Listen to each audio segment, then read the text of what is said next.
I'm Michael Gilligan, and I'm the Academic Dean of the College of Liberal Arts here. And I want to welcome you for this last session of our Spring Symposium. Before introducing our speaker this afternoon, I'd just like to take a moment to express my thanks and admiration, but also the thanks and admiration, I think, of all of us, to Dr. Lee Rohde and faculty and students of the Department of Psychology for this terrific symposium. Thank you.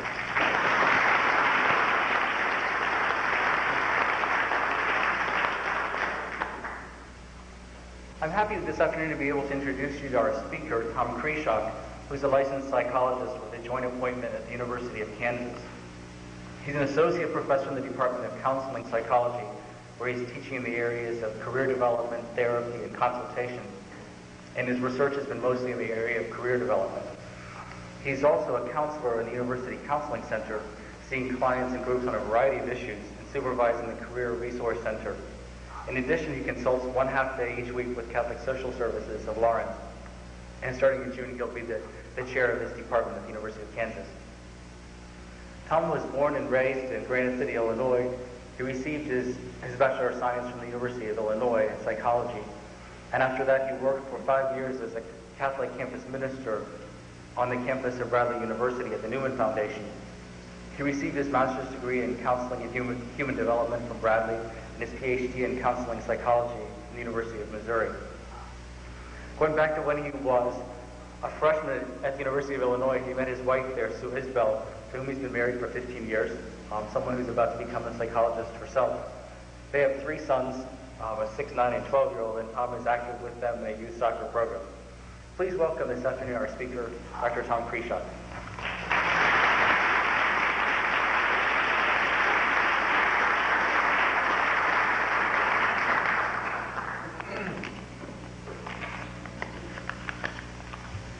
Thank you, Dr. Gilligan. The title of my talk this afternoon is Using Psychology in Your Everyday Life, the Practical and Spiritual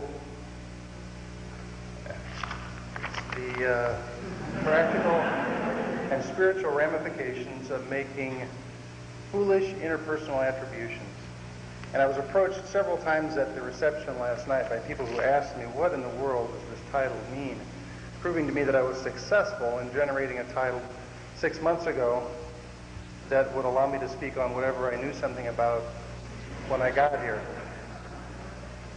So, for those of you whose lunch will sit too heavily in your system, I'm going to tell you the punchline of the story now, in case you don't follow it to the end. I believe that there are some very normal and natural and healthy ways that we respond to people around us and to events around us, which, when we respond in those same ways in relationships, do us in. And I'm going to suggest that when we are in close relationships with people like family members, close friends, spouses, that we are called to a totally different kind of response than we can make and still be healthy when we're on our own. And at the end, I'm going to talk about why in the world we would choose to make that kind of a foolish, at least in the eyes of the world, that kind of a foolish response. Okay. Picture this. You are Billy Ray Smith. You're a first semester freshman at a small Midwestern college. You're on your way to visit with your academic advisor about your impending 1.75 first semester GPA. And as you try to remember what events led up to this 1.75 GPA, you think about such things as this tremendous course load that you took, heavily in the hard sciences and philosophy. You remember the 6 weeks of grief that you experienced when your parents decided and then changed their mind about selling your boyhood home and moving to Miami, Florida. And you remember some initial concerns and reservations about what you were going to be when you grew up. Subsequently, you resolved that. Okay, picture this now. You're William R. Smith, Professor William R. Smith. You are a faculty advisor at a small Midwest college, and you are meeting with a first semester freshman advisee of yours about an impending 1.75 GPA. And you listened to his story about difficulties with his parents and heavy course load and other kinds of issues like that. And you really want to believe that his failure in his first semester is due to these kinds of temporary environmental conditions. But in your heart, you find yourself blaming them on more enduring qualities about Billy Ray, like his lack of ability and his laziness. Okay. The subsequent behavior of either Billy Ray or Professor Smith are going to be in part determined by the reasons that they give for Billy Ray's failure. If Billy Ray decides to drop out of school, in part it's going to be because of what he blames that first semester on. If Professor Smith encourages Billy Ray to drop out of school, or if he encourages him to stay in school and get extra help, maybe get counseling or something like that, it's going to be in part based on the reasons that he gives for Billy Ray's failure. Now, psychologists can't use a word like reasons, so we rename it attribution. Okay. Let me put attributions into a little bit larger context. Cognitive psychologists believe, and not everybody's a cognitive psychologist, okay? So this is one school of thought. Cognitive psychologists believe that much of human behavior is determined by our thoughts and by our beliefs. That we constantly, during our waking hours, some would even suggest that maybe things happen when we're asleep, but constantly during our waking hours, we are struggling to understand our environment. We are constantly barraged by different pieces and bits of data. And just as scientists, we generate hypotheses about that data and the relationships among those pieces of data. So we have hypotheses about ourselves, who we are, about the world, about ourselves in the world, and how to survive in the world. Not just survive in a physical sense, but surviving in a social sense as well. Now this is a messy, I'm going to call it a cognitive system for lack of a better term. It's a messy system, all right? And we are constantly revising it or trying to integrate different kinds of data that come to us. This morning, Pat was talking about assimilation and accommodation. That's the same thing I'm talking about here. But we would much rather assimilate data, take on data that fits the system as it is now. One of the things that we're fearful of, and for good reason, is that our system is going to have to change. You know, because if we change one belief, let's say a major belief about somebody in your life, or about some event, or about yourself, everything that relates to that person or that place or that piece of you also has to be revised just a little bit. And that is very scary, because the whole purpose of this system is to protect us from chaos. Right? We want to be able to predict what's going to happen to us when we leave here. And we have a reasonably good system of rules for understanding, a reasonably good understanding of the environment. Okay. But we want it to stay consistent, and one of the things that we fight very hard is change in that system. So consequently, when some data comes at us that doesn't fit, we ignore it a lot of times, or we chisel away at it to make it kind of squish it in and make it fit in the system even when it doesn't really fit. Attributions are a part of that system, and as such, then they act as protective devices. Now, the object of that protection, I'm going to suggest later, may give us an indication of a person's emotional and even spiritual maturity. Fritz Heider was one of the pioneers, was probably the pioneer in attribution research. Fritz was one of the grand old men of psychology, just passed away a couple of years ago at the University of Kansas. And he had a sophisticated definition of attributions as the reasons we give why somebody does something. I love that kind of a definition. So unlike a psychologist. Now, the somebody can be yourself, it can be somebody else, and the something that they do can be either positive or negative or neutral. When we try to describe the categories or different facets of these attributions, we can say, does the reason that we give for a particular thing happening, does it rest within an individual? Is it internally located? Okay, so if we look at Billy Ray, we would say that lack of ability, that's a pretty internal attribution. Or is it external? Does it reside outside the person? Course load would be more of an external attribution. or environmental stress, parents leaving or threatening to leave town. It's more external. We can also say, is this reason stable or variable? Is it something which we don't expect to change very much? Like if we say that Billy Ray failed because he's basically stupid, okay, that sounds pretty stable. That's not going to change in the course of a semester.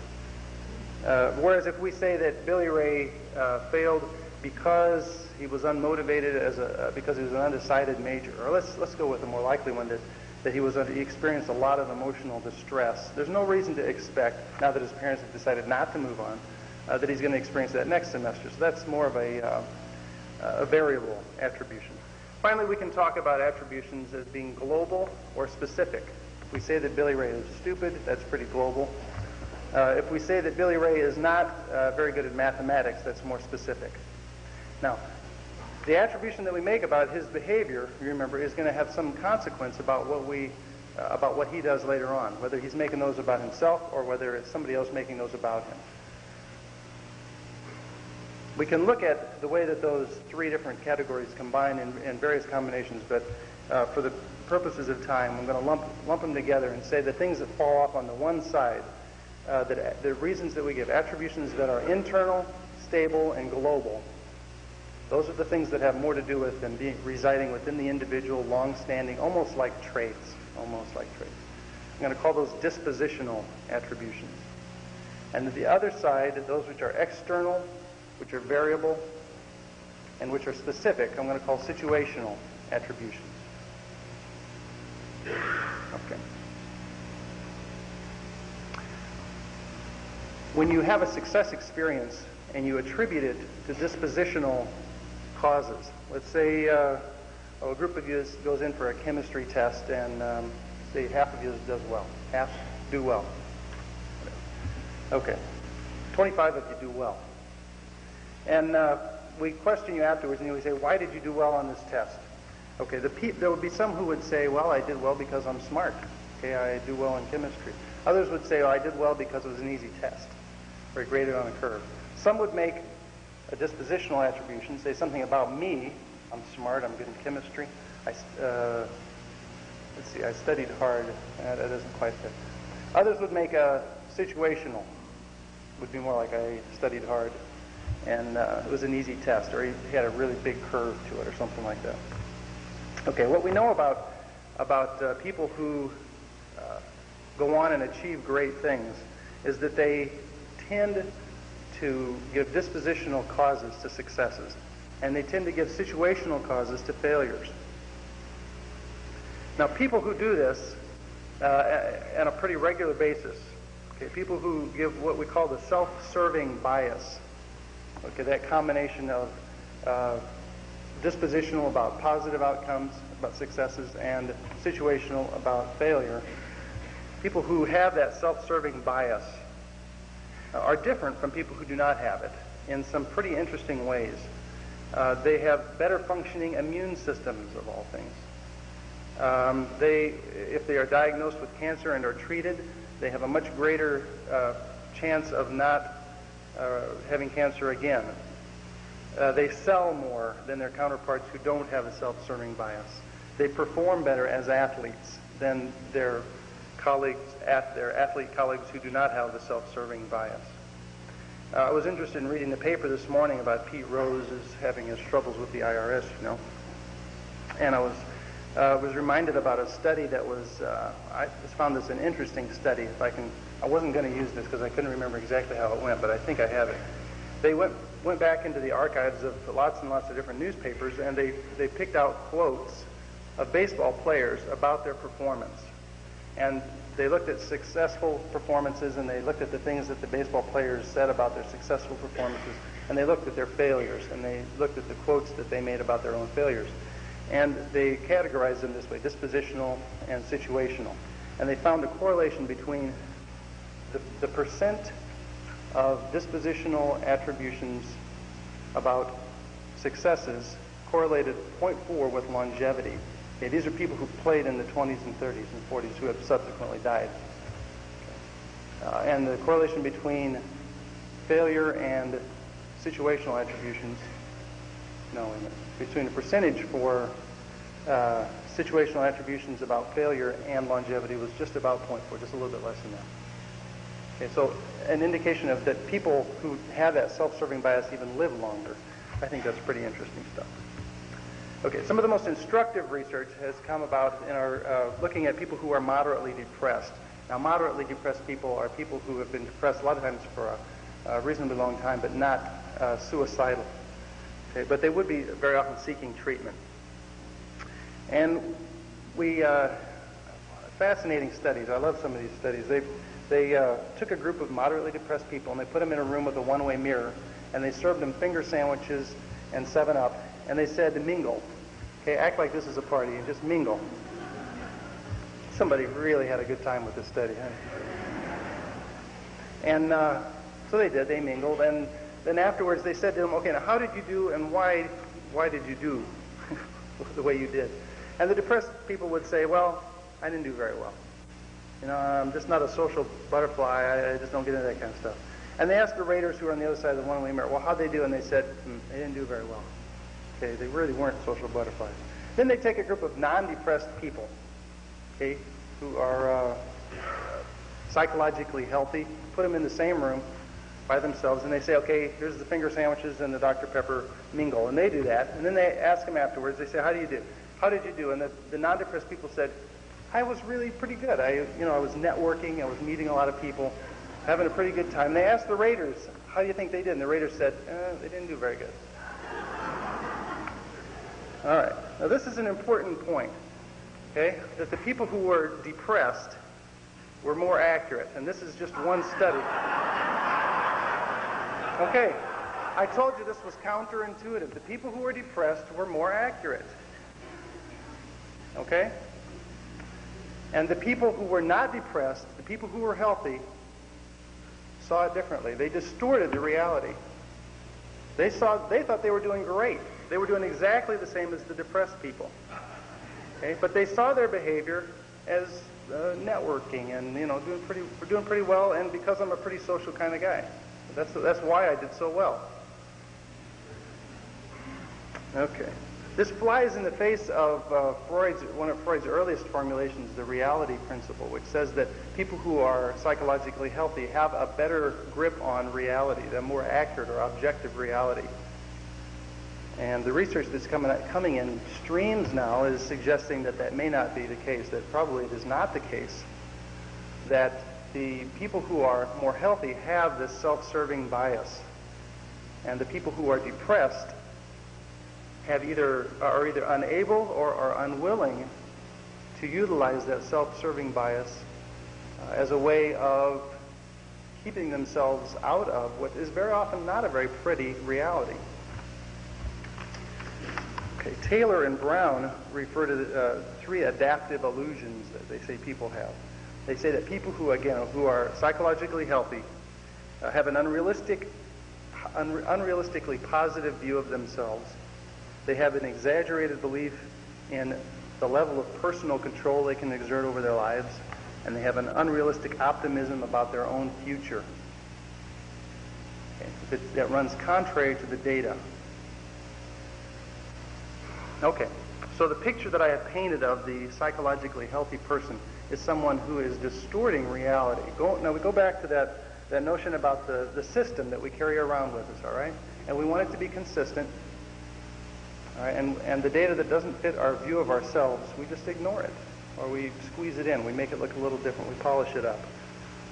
And that's the picture of the healthily functioning human being. And those of you out in the audience who think of yourselves as healthy, distort.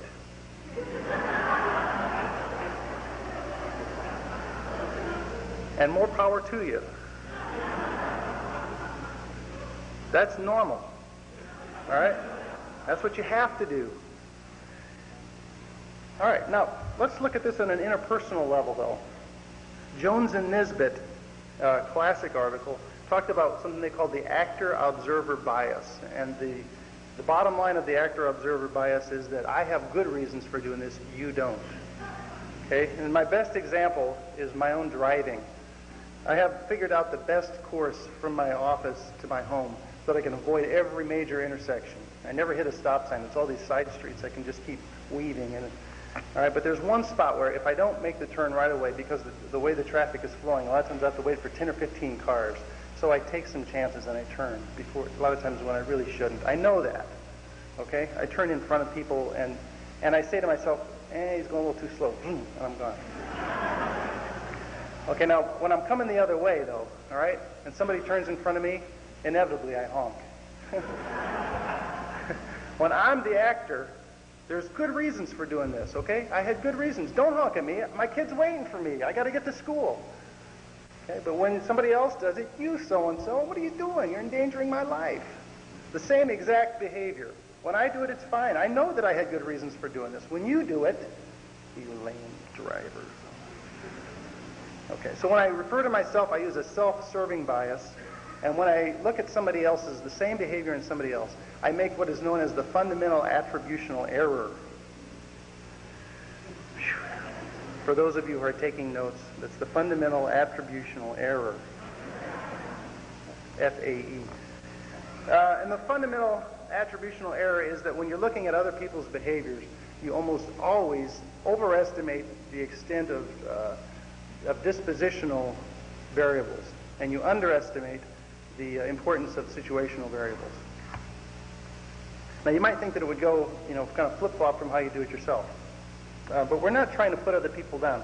What we're trying to do is we're trying to make order out of chaos. We find ourselves in a world that is we're just one step ahead of chaos, all right, with the system that we have up here. We're trying to interpret the data. We want the world to be simple, and the world is not simple. But we make it simple. We make it as simple as we can get away with. So if somebody is in an accident, we assume it's because they're a bad driver, even if it's our spouse or our best friend who we know has never been in an accident, okay? We know that they were bad in that situation, or they're just not a good driver. Okay, if somebody does well on a test, we want to believe it's because they're a good student.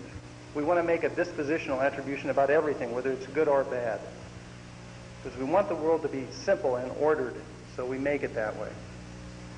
If we were going around and always trying to find situational reasons why people behaved in the way that they did, okay, can you imagine how difficult that would be? It takes a lot of work to go situational on these things and try to understand the reasons for somebody's behavior in this particular situation. It's just too much. So the natural, normal inclination is to always go dispositional with the other people's behaviors. I can see I can see my time is almost up.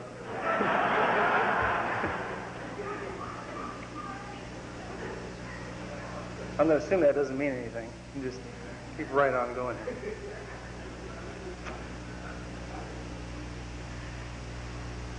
When you put two people together in a close relationship, now by close relationship I mean like good friends, spouses, parents and children, even roommates, close, living together. When you put people together in a close relationship, there is going to be conflict, and there better be conflict. Okay, all the time whenever I have couples come in, I see a lot of couples at Catholic Social Service, and I say, the goal here is not to eliminate the conflict. You have to first of all get that ground rule down. The idea here, the goal is to manage the conflict. There will always be conflict in close relationships. Okay, if you respect your heritage and the things that you bring to this relationship, and if I do the same, we are going to disagree on an enormous number of issues. Okay, and that is conflict. Now, the issue is how do we deal with that conflict? Okay, so if we're assuming that there's going to be conflict in a close relationship, now let's think about what happens, what's the normal inclination for people around these attributions about conflict. All right, I want to first of all do a little self-serving bias on my own part in this conflict. I had nothing to do with this. Okay, it was a situation. I had good reason for doing my part in here. If I could even think of what my part was, you had no reason. Okay, the only reason I'm going to give for this conflict, I'm starting out with a negative thing already, is something dispositional. You did this. You left these clothes laying around because you're lazy. Okay, or you came home late at night because you're irresponsible. Now, those dispositional attributions are hard to work with in terms of trying to negotiate that conflict, because what we say that they are, they're stable. That's one thing about them, is that they're stable. And if I believe that the reason you did this is for some stable reason, I don't have much hope that you're going to be able to change or that we're going to be able to work out this conflict. Therefore, some authors argue that in a close relationship, you're going to be more successful if you work to take a situational set into a conflict situation, or just into the relationship in general. Now, a situational set, or a situational frame of reference, says I'm going to assume that whenever we have conflict, okay, that you behave the way you did for good reasons. I don't know what those reasons are yet, okay, but I'm going to assume that you had good reasons.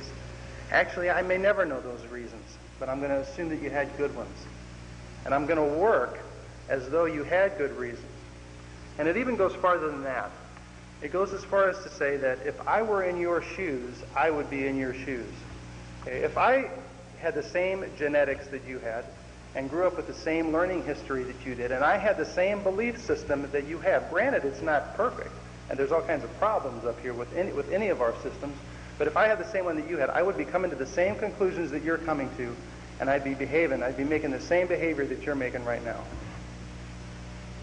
Okay, that's a pretty dramatic assertion, but I'm going to go ahead and stick my neck out and say that. There are some who would argue that there is even another kind of set that they call an interactional set that says in close relationships, whenever there's conflict, I can assume that I contributed to this conflict in some way. I may not even know. I may not even have a clue yet as to what it is. But any conflict is an interaction. So when a father and son come in and they're having some kind of a problem, I'm going to assume as therapist that they have to share the blame. And of course, neither one of them sees that from the beginning. But I am going to believe that as a therapist, and I'm going to convince them of that. And we're going to be more successful if we act as though that were the case. In the introduction, Dr. Gilligan mentioned my wife, Sue, who is a soon-to-be psychologist, and we work together. She works at Catholic Social Service one night a week also, and was director there for a little while. And we discuss a lot of this stuff all the time, which is one of the few nice things about having a person in the same profession living in the same house. And we've developed a term that we call a charitable attributional set, which even goes further. It says whenever I can, I'm going to whenever I have to, I'm going to take a situational perspective, which means that I'm going to look for the reasons in your behavior about something that's going on, some conflict here. I'm going to look for them to be situational, but I'm even going to go beyond that, and I'm going to try to find some positive dispositional reason for your behavior. That is really, really ludicrous on first hearing, but maybe an example will help. I had a family come in. This has probably been 2 years ago now, and generally a pretty healthy family, but they were just starting to deal with their first taste of adolescence. Okay, they had an older son, and the parents were a little bit over-anxious, probably. I'm making the attributions. Let me just tell the story. They came in, and the father and son had been fighting a lot, and there was a lot of anger between the two of them. And the thing that brought them in at that particular week was that the son had been given an 11 o'clock curfew over the weekend. The son, I think, was 17 years old, and had violated the curfew several times before, usually by about a half an hour or less. And the father had given him an ultimatum, and of course he had to step over that line, and he came in at 11:30 again. And it was a really, really big fight, and they were blaming each other and calling each other names, and the family got a little scared, so they came in. And in going over with them about how they could attribute the behavior of both of the parties involved here, neither one of them was blameless. They got into a pretty messy fight. We could look for some situational causes, and we could say to the dad, well, is it possible for you to believe the son and say maybe he really did not know what time it was? You know, the son said he didn't know what time it was, lost track of time. So, well, that's a long shot, but I guess I could. Is it possible for you to believe that the son was too embarrassed to tell his friends he had to be in by 11 o'clock on a Saturday night? You know, that makes some sense, but still. Okay, that's looking for a situational thing. And with the son, we could say to the son, is it possible for you to imagine that your dad may have had a particularly bad day that day? So he overreacted to the situation, which he had done. Or is it possible for you to believe that maybe that he really had something that he wanted to talk with you about that night, and when you didn't come in, he was disappointed, and then it sort of grew into this thing? Well, yeah, we could sort of talk about situational things like that, which seem kind of like long shots, really. But then we said, can we find some positive dispositional thing in each of them that we could attribute their behavior to? And the psychologists call this a reframe, by looking for a way of describing the reasons behind people's behavior that they may not even be aware of, but a lot of times will get you off the hook and move you towards some kind of a resolution of the conflict. By saying about the son's behavior that part of what the son is doing is he's trying to exert his independence, okay, which is a very normal, healthy drive in a 17-year-old. Okay, and part of the father's behavior, we could say to the son, is that he's very concerned about his son, which indeed he was, and that he was trying to help to shape the son's behavior so that he would grow up to be a responsible citizen. Now, neither one of them would really argue that their behavior could come out of that kind of an attribution. But these are positive dispositional attributions. Care for your son, okay, kind of a normal inclination to growth. Who's going to argue that those aren't positive things? So we worked with them to try to understand each other's behavior in light of that. And at least we were able to start laughing at some point about how absurd these kinds of things were. I have a point to make here that is very important, I think, that very often it is possible and important to separate the responsibility for a behavior from the reason for a behavior. It's one thing for the father to say to the son, I understand your behavior now in terms of your need to establish some autonomy, to be independent, to kind of throw off the rules. I see that as a pretty natural, healthy drive. You're grounded for the rest of the month. Okay? I don't think that's unreasonable. He's saying you're still responsible for the behavior. Okay? And we're still going to try to structure the environment so that I can have my agenda addressed, which is to have you be responsible. But I believe you did this not because you're trying to be in my face, not because you're an irresponsible kid. So I don't have to think of you as less than the son I would like you to be. I don't have to be mad at you. I don't have to punish you. But I do have to structure your environment in a different way because I'm still responsible for your behavior. It's very important to separate those two pieces out, that people are still responsible for their behavior, but we don't have to punish them and be mad at them and think of them as something less than the human beings that we would like to think of them. Okay, other people would say that to make such a reframe is to misattribute. It's to go hunting for reasons that really are not there. And I have a couple of responses to that. There are many frames of reference. We could develop, if we worked at it, we could find lots and lots of reasons why the father and the son in this particular case acted as they did. There is a mounting body of evidence that suggests that the father and the son themselves may be very inaccurate in understanding their own motives. And in any kind of a complex interpersonal situation, there is a myriad of reasons why we behave the way that we do.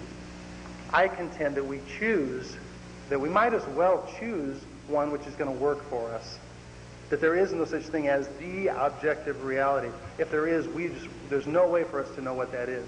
There's really no way for us to know what our own reasons are for acting in a particular way, let alone somebody else's. And there's a fair amount of evidence to suggest that we really don't know a lot of times what our own reasons are.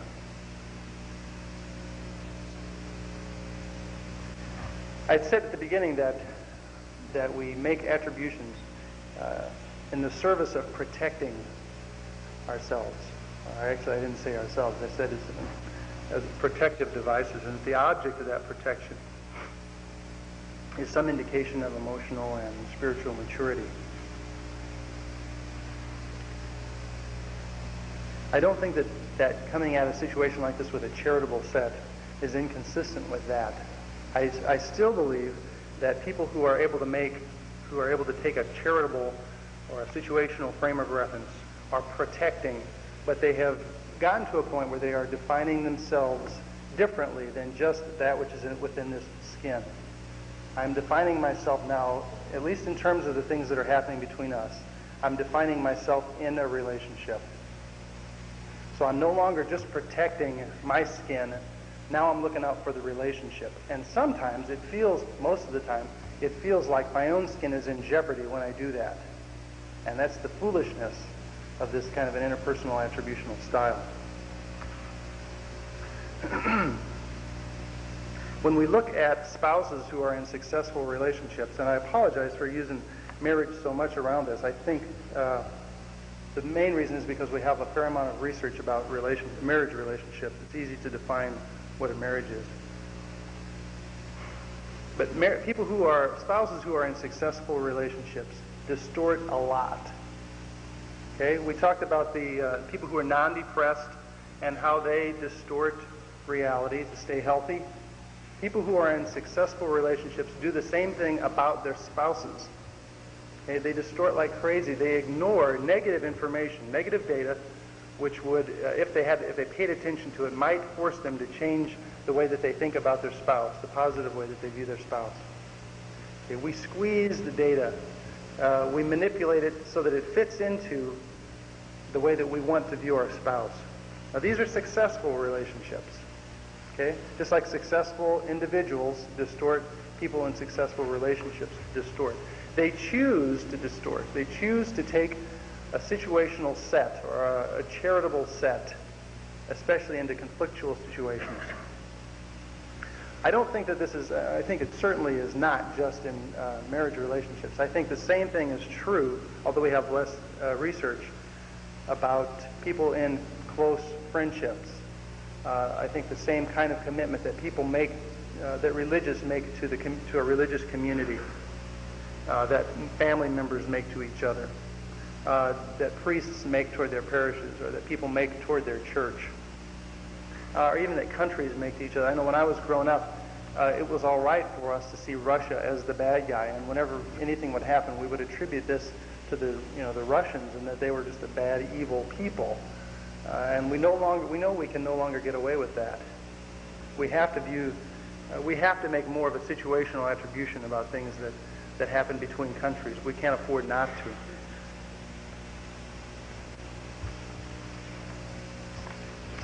Okay, the response that I'm talking about, the commitment in such a relationship, such a close relationship, is indeed fairly absurd in our culture.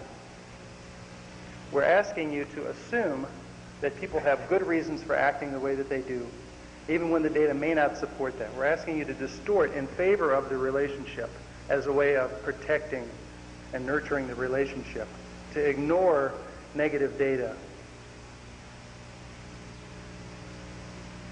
And very often you'll find yourself in a situation, one of the things that I tell couples who are in conflict, I'll meet with them separately, because you can't get away with this doing it with them together. I'll say, can you identify one thing that you could do this week that would show that your heart was in the right place?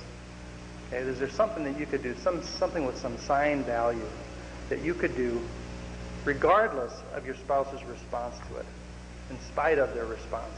Anticipate no response whatsoever, maybe even a negative response. And usually people know they know what buttons they're pushing in the other person, so they can identify those pretty easily. That's the kind of commitment that we're asking people to make on an ongoing basis. To be able to make that kind of response, which doesn't make a whole lot of sense, because a lot of times you'll be in conflict, and the only way to get out of it is to kind of bite the bullet and look for some excuse to let this person off the hook so you can quit being mad at them and start to work with them. It's a pretty absurd response.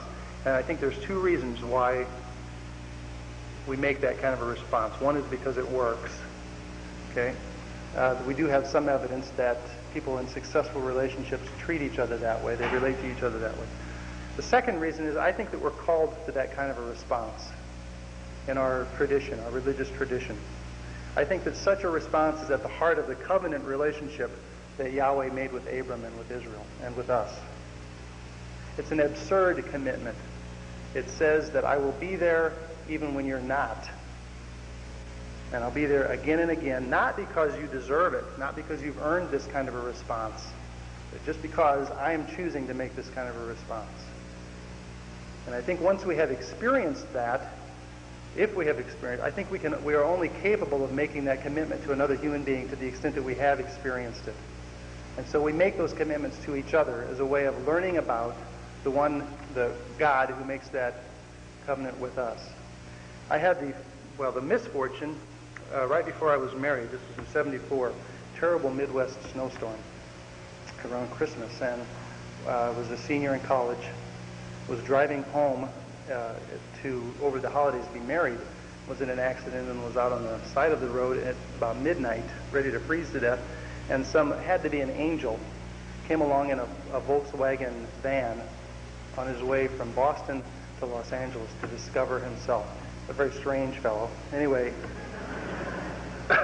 he picked me up, and we were about 40 miles from my hometown in St. Louis, near St. Louis.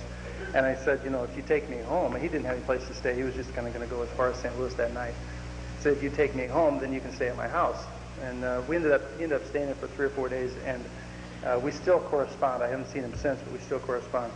He was certainly not a believer in marriage, and I was getting married. This was like December the 20th. I was getting married January the 5th, and he grilled me on a daily basis. I was glad he left, but he grilled me. I was glad he stayed in my life, but I was glad he left. He grilled me on a daily basis. Why in the world would you get married? Okay, and he had lived with a number of women, not at the same time, and was not real big on this notion of lifelong commitment and whatnot. And it really forced me to think this through. And subsequently, when I was in my master's program, I wrote a paper which I think some of the students had a chance to read and giggle about, probably. As I went back and looked at it, some of the pieces in it were pretty naive. But it forced me to crystallize my thought about why in the world would I get married. And I decided, I didn't share this with my wife-to-be, but I decided that outside of a religious context, I'm not sure that marriage makes a whole lot of sense. But within that context, it makes absolute sense.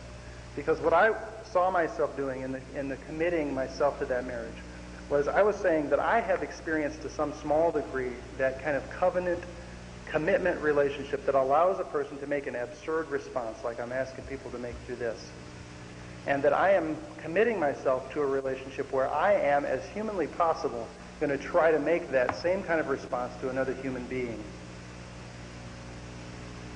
It's a pretty absurd response in the eyes of the world. Okay. And I did that, I would be willing to do that, because I would hope that in trying and failing to do that on a daily basis, trying and failing and then trying the next day, that I would get a glimpse of understanding of the God who made that with me, who made that covenant relationship with me. And on both sides of it, to experience it as the giver as well as the receiver. And I think people make those kinds of commitments to each other in lots of relationships. I think that marriage is one of the more public, and priesthood and call to religious life. Those are some of the more public commitments that we make in that way. Eric Fromm, in a page that I think is from one of his books. I almost gave credit to a couple of the students who were with me in the library when I looked up to see if this was actually from his book, but I decided I couldn't do that. I think it's closer to Eric Fromm than it is to Andy or Brian, or Adam and Brian. Anyway, he says that such a covenant, such a commitment is more than just a decision. It is something which we discover from within ourselves. We find that it is possible for us to make that kind of a commitment. But we see it as something much larger than us, something which we really are scared to death to make, because we're so afraid that we will turn out to be fools and saps. It's the kind of response made to a child at a 4 a.m. feeding. Okay, when you get up at 4 o'clock in the morning and you know that this child has a great reason for doing this. Okay, and so you know that there's nothing you can say bad about this child, and you just sort of die a little death. And that's the way that you have to relate to somebody in a close relationship. I don't understand why you're behaving the way you are, but I trust that if I were in your shoes, I'd be doing this too. So I'm willing to go that extra mile with you. Marcia Sinitar has written a book, and in it she talks about the prodigal son story from the gospel. And she says that we all act out all three parts: the father, the first son, the prodigal son, and the second son. And she describes in length the response of the second son, who basically says to the father, "You are a sap, you're a sucker. You know, to have made this kind of a response to the first son, you've really been taken in. You are really foolish." And she says that our task is to quiet the second son in us, who is scared to death that we are going to be foolish, that we're going to be taken in, so we can get on with the business of forgiving and of returning home. Thank you.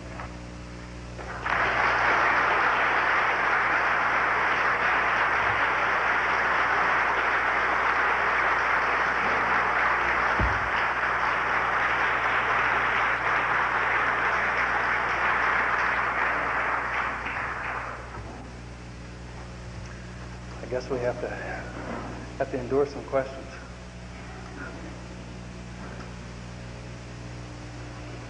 Maybe not.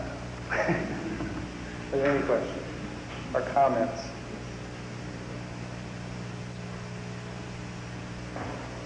When you speak of distortion of reality, would you say that someone like Archie Bunker is a healthy?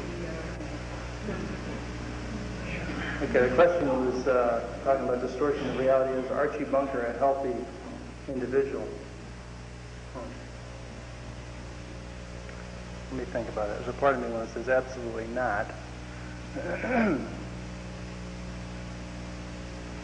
But he's probably going to live longer than his neighbors. So in that sense, he probably has some of those same qualities, yeah. Now, see, Archie, I don't know, because Archie is a very happy kind of guy. He's a pain in the ass to live with. So interpersonally, he would certainly meet the criteria of somebody who is doing the things that would be okay on an individual level, but when you put him in a relationship, it's not working out so well. I don't know.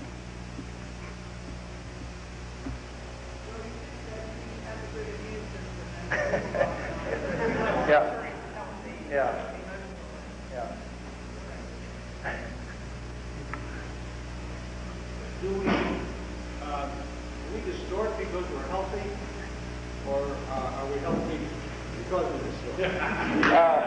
Probably the latter. We probably are healthy because we distort, because we're willing to dismiss the data that doesn't fit. Okay, so we're untroubled by the data that doesn't fit. We don't worry about the data that doesn't fit. So to that extent, we can remain healthy. We're untroubled. We're less anxious. We're less depressed. Yeah. My question has to do with when or if the data becomes overwhelming and I can no longer distort it. Yeah. And in fact, I am either witnessing as a therapist or I am a part of a disintegrating relationship. I could use the example of the fact that many of us who are currently in our 40s went through a period of great disillusionment when we found out that Russia was not all bad and the United States was not all good. Great disappointment. Yes. And needing to work that through. And so I applaud, the scenario with the father and son and with the couple. But I have some concern because I know the father's motives are not unmixed, nor are the son's. And what happens when the negative becomes so overwhelming when you have tried? Okay, so you're talking about a person who is really working to keep reality together, and as a therapist, you're watching them like decompensate, or? Yeah, I'm talking about a person who's tried the charitable situational attributes. Yeah. And the negative data becomes so overwhelming that they can no longer, as you say, distort reality to fit the system, and chaos comes. Okay. going back to the point about separating the responsibility for the behavior from the reason for the behavior. Okay, you can be in an abusive relationship with somebody and say, for my own well-being, I have got to get out of here. No apologies whatsoever. I just cannot survive in this situation. Okay, but I can look at your abusive behavior and I can say that given your background and given the way that you look at the world, which there's lots of problems with the way that you look at the world, but given the way you look at the world, your behavior makes sense. Okay, so I don't have to hate you for being the way you are. I can't afford to be around you, so I'm out of here. And I hope you can get help, and maybe I'm even willing to help you get help. Okay, but I don't have to hate you. I don't have to punish you for that. Okay. Why is it that reality can make us so anxious? Why does reality make us so anxious? Well, it's confusing. I mean, the world is a pretty inconsistent place. I would like to believe, I guess, that we can get to a point where we have a pretty good fix on that you could have a system that was pretty efficient, okay, where you wouldn't really have to distort very much at all, and still be pretty much at peace with what comes at you. And I do think that certainly there are varying degrees of efficiency in people's systems. And I think a lot of times that when people, they say that they've kind of rediscovered their priorities in life. Okay, somebody's going along being a workaholic, and something happens to them, some crisis happens to them, and now work is not nearly as important as it was before. They say that I look at the world in a different way than my system has changed. I've made a major change, major shift up here. So now I don't have to distort as much to still be pretty comfortable with the world, with reality as it faces me. I think that actually, this is kind of out on a limb, but I think that we tolerate a certain amount of dissonance, and then we have to change. And I think that healthier individuals, this is me, I've never seen anything on this at all, I'm making this up, that I made it up. I'm not making it up right now, I made it up. I think that healthier individuals have a lower threshold for how much tolerance, how much they can tolerate before they decide to make a shift. So I think a healthier individual, something comes in, and rather than having to distort it a lot, they'll say, this doesn't fit, I'm willing to deal with the ambiguity, to kind of shift the way that I'm looking at the world, and go on from there. Other people are very rigid about that, and it takes a ton. It takes a miracle in their lives before they're willing to say, I'm going to have to rethink what's going on here. And even then they don't. And I think a lot of times people that I see who are more disturbed are people who are very rigid that way, who things are happening in their lives where years ago they should have said, something's not working here. The way I'm looking at the world is not working. I've got to adjust to that, but they have not done that.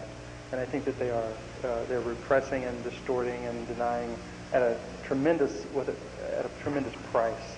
And they're just working so hard to do that.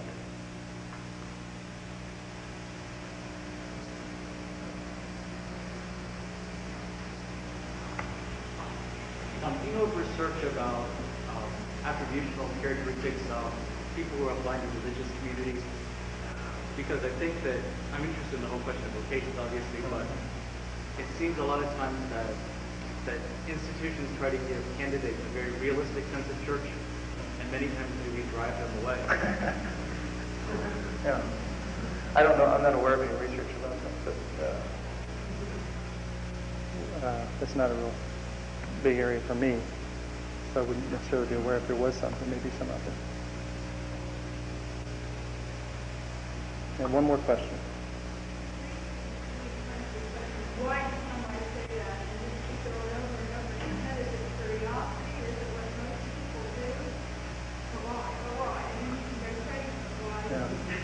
Yeah. I think that's your system you're trying to figure out where do I put this piece of data? It doesn't fit anywhere in here. Okay, the rules that I've got so far, the hypotheses, this particular behavior does not fit. So I've got to find a way to make it fit. A lot of times, you'll worry about that all day long, and stew about it, and you go to sleep and you wake up the next morning, and you're not, I mean, you haven't figured it out, but it's less important. And I don't know if stuff actually happens, when we're not paying attention to it. My hunch is that stuff does happen, that's always working to try to make sense and sort of make those rules fit together in a sloppy but workable way. Yeah, but I think that's what's happening then, is you're just working really hard to make some sense out of it. Okay. Thank you very much for the opportunity to be here this afternoon.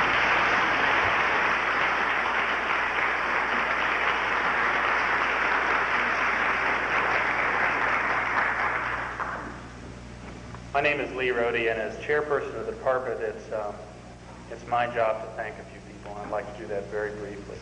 I'd like to thank our three speakers. I think they did a superb job. Perhaps another round of applause, please.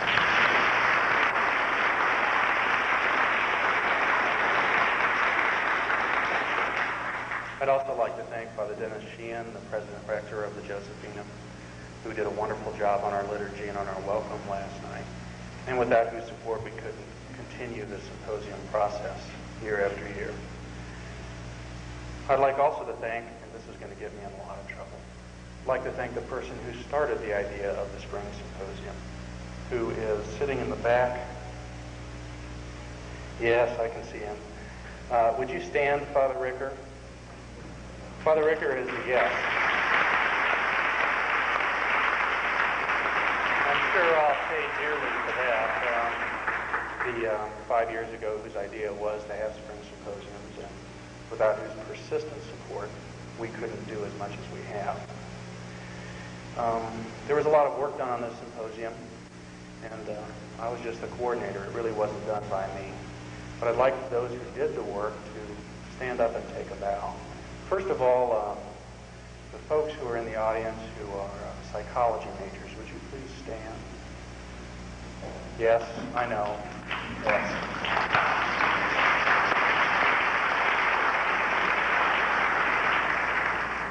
And also behind the scenes we have in the AV room and back behind in the foyer and other.